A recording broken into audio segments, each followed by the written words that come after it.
ушуну какчы, ушу темирдин составы бар экен да, мына таштачы.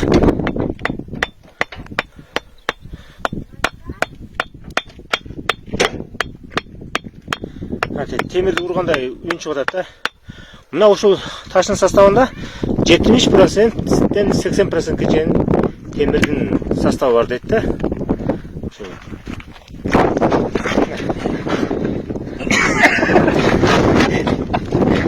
Көтөрбөйсүң? Кичинекей ташты көтөрө албайсың. Көтөрүлө. Канча килограмм чыгат?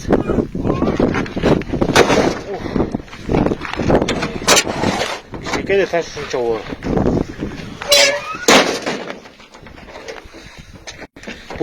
Бул ташты алып барып эмне кыласыңар? Темирин чыгарасыңарбы, эритип? Ооба, темирин чыгарабыз. Темирин эритип чыгарышат экен. Канча килограмм чыгат? 50ден аш. Кичинекей де таш мына. 50ден аш. Себеби дегенде бунун составында 70-80% темир бар.